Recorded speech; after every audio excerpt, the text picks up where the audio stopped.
Aujourd'hui, on va voir comment vos abonnés peuvent gérer leurs préférences d'abonnement dans ActiveCampaign en créant un centre de gestion des préférences.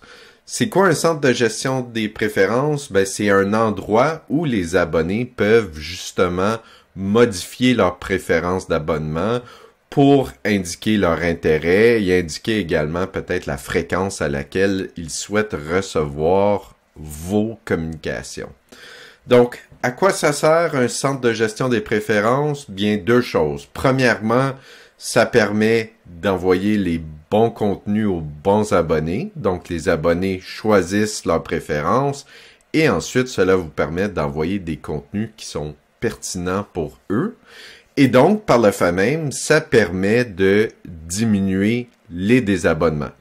Donc, en théorie, si les abonnés reçoivent les contenus qui les intéressent, ils ne seront pas portés, ils ne seront pas amenés à se désabonner. Donc, on va voir ensemble c'est quoi les deux options pour créer des centres de gestion des préférences dans ActiveCampaign. Et ensuite, on va voir comment on peut créer, on va voir les différentes étapes pour créer un centre de gestion des préférences dans la plateforme. Donc, premièrement, au niveau des deux options pour créer un centre de gestion des préférences dans ActiveCampaign, la première option n'est pas mon option préférée, c'est pas celle que je recommande, mais elle est tout de même, elle existe dans ActiveCampaign, donc je vais vous la montrer rapidement et ensuite je vais vous montrer l'option que je préfère et les étapes pour la mettre en place. Donc, première option au niveau du centre de gestion des préférences, c'est à partir de votre liste d'abonnés. Donc ici, je suis dans liste, gérer les listes. Et si vous cliquez sur la toute petite flèche ici à droite et que vous cliquez sur paramètres avancés, vous allez voir ici deux onglets. Vous cliquez sur page publique. Et dans page publique, il y a une option justement mise à jour des abonnements. Donc, si je clique ici, on va m'amener dans le fond au formulaire par défaut de gestion des abonnements dans ActiveCampaign. C'est un formulaire qui existe depuis très longtemps, donc on peut le voir juste au niveau du design. C'est quand même limité là, en termes de ce qu'on peut faire, de la flexibilité du formulaire.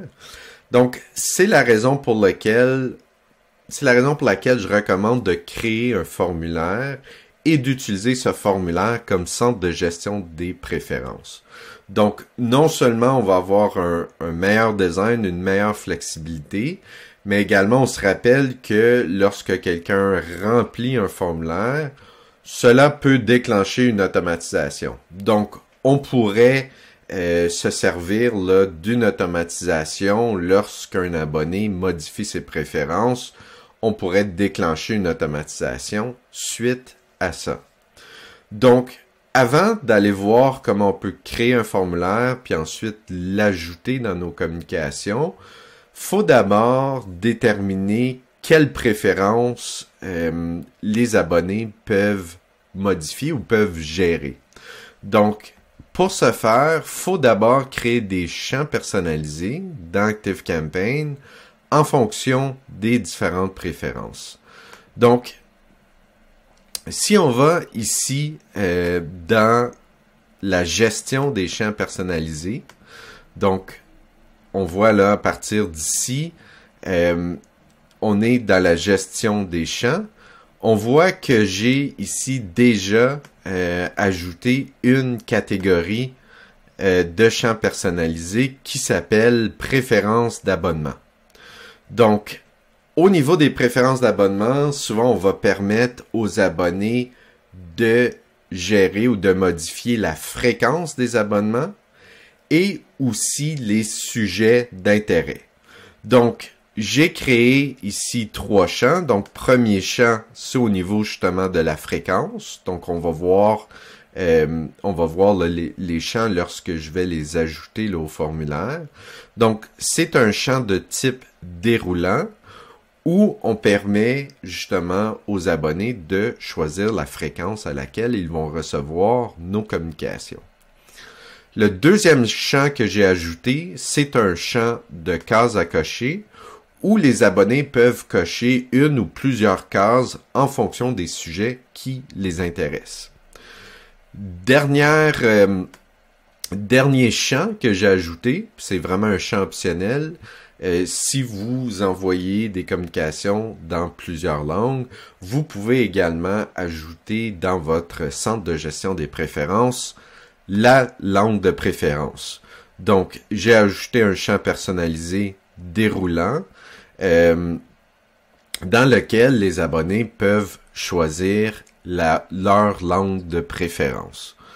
Donc, une fois que j'ai créé mes champs de préférence d'abonnement, je vais ensuite me rendre dans la section site pour créer un nouveau formulaire.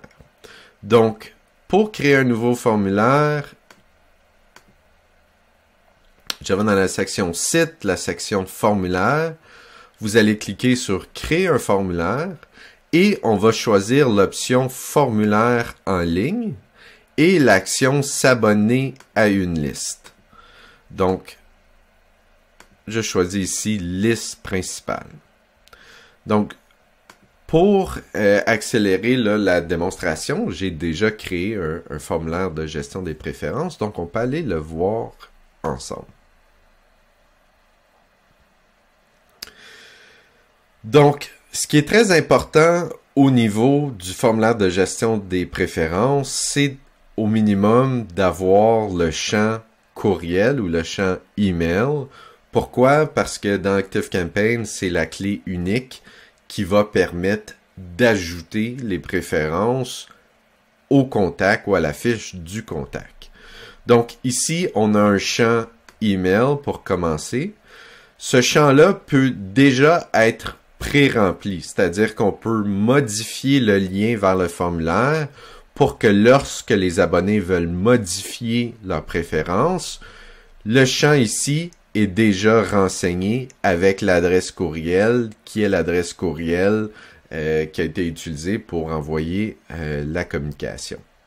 Donc, on a le champ email. On a ensuite le champ langue de préférence. Ensuite, on a le champ sujet d'intérêt. Donc, on voit ici que je propose 4 options là, au niveau des sujets. Libre à vous là, de choisir les différents types de sujets. Donc, j'ai identifié nouveautés et nouveaux produits, soldes et promotions, articles de blog et événements.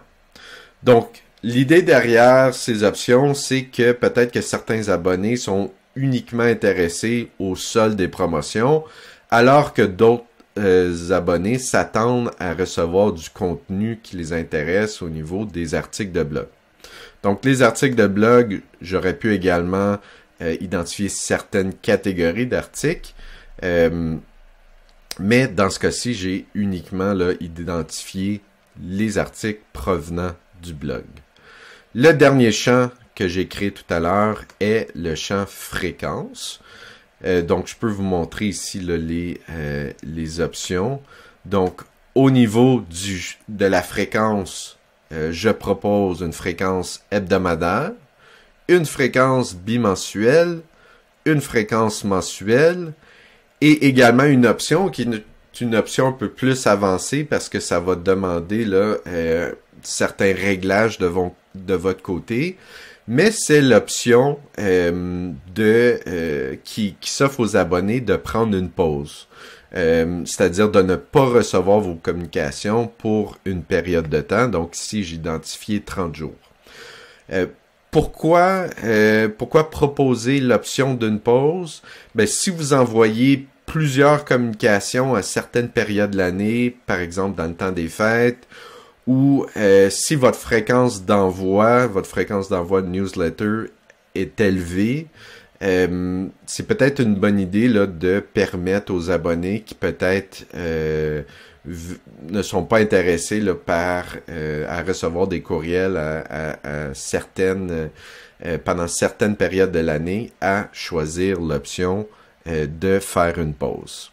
Donc, voilà les options au niveau de la fréquence. Au niveau des langues de préférence, dans mon cas, c'est soit français ou anglais. Et donc, lorsque les abonnés vont remplir ce formulaire, ils vont venir renseigner les champs personnalisés que j'avais créés tout à l'heure lorsque je vous ai là, montré les différents champs personnalisés. Donc, les voici. Donc, les contacts ou les abonnés qui vont modifier leurs préférences, on va pouvoir voir les préférences, leurs préférences s'ajouter à leur fiche contact. Donc, une fois qu'on a complété notre formulaire, donc on pourrait bien évidemment ajouter d'autres champs, on pourrait également ajouter des visuels, votre logo. Donc, vous pouvez vraiment, avec ce type de formulaire, le modifier là, à votre convenance pour permettre à vos abonnés de modifier leurs préférences. Donc, la prochaine étape, c'est de partager le formulaire à vos abonnés. Et ça, habituellement, on va le faire dans le footer ou en bas là, des newsletters ou des courriels que vous allez envoyer. Donc, pour ce faire, on va tout simplement cliquer sur « Intégrer » et à la page ici « Intégrer votre formulaire », on va venir choisir le lien du formulaire de gestion des préférences. On va le copier. Et ensuite, on va venir l'ajouter dans le footer d'un courriel. Donc, on peut bien entendu créer un footer par défaut qui va apparaître dans toutes nos communications. C'est ce qui est recommandé. Mais si, par exemple, je crée je design un premier courriel, on voit ici qu'en bas, il y a déjà un footer avec l'information d'abonnement.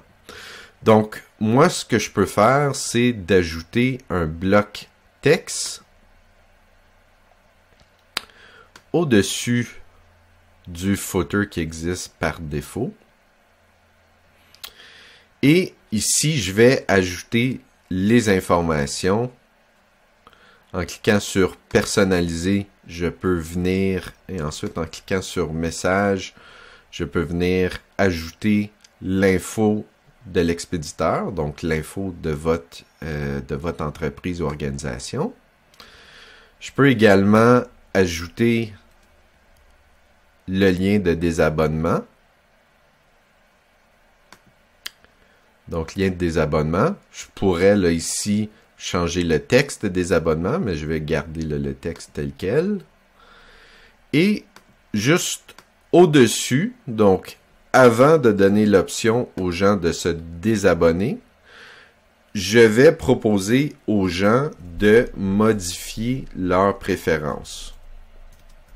Vous pouvez, bien entendu, là, ajouter le libellé ou le texte que vous souhaitez pour modifier vos préférences. Et ici, je vais venir ajouter le lien de mon formulaire.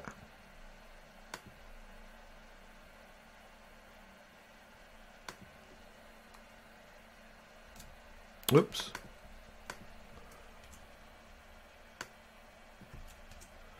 Je vais aller chercher à nouveau le lien du formulaire et je vais l'ajouter ici.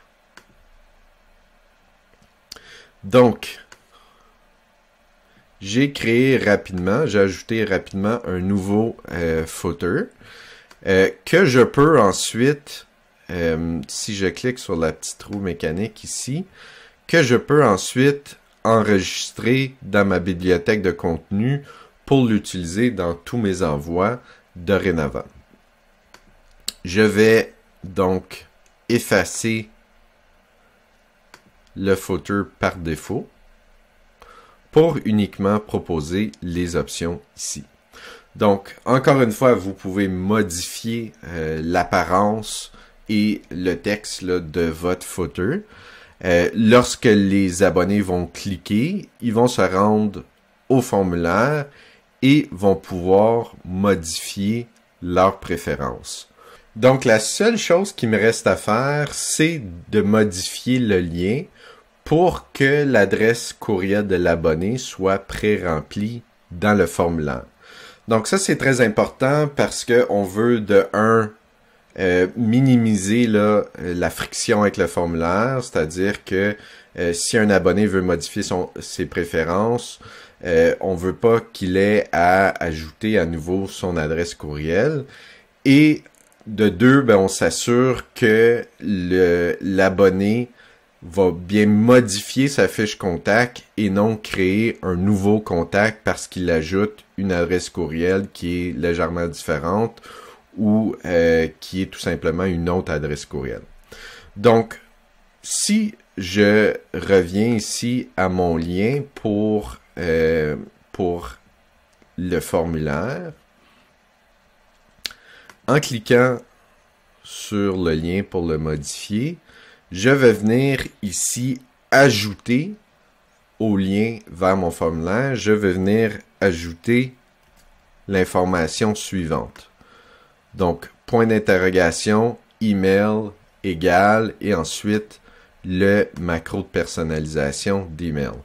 Donc, lorsque un abonné va recevoir un courriel ou un newsletter ou un courriel d'automatisation et clique sur le lien vers le formulaire, lorsqu'il va arriver sur le formulaire, l'email, l'adresse courriel qui a été utilisée pour envoyer la communication va apparaître automatiquement ici, de sorte que l'abonné n'aura pas besoin d'ajouter son adresse courriel. Il aura tout simplement besoin de cliquer et modifier ses préférences selon ce qu'il souhaite recevoir comme contenu.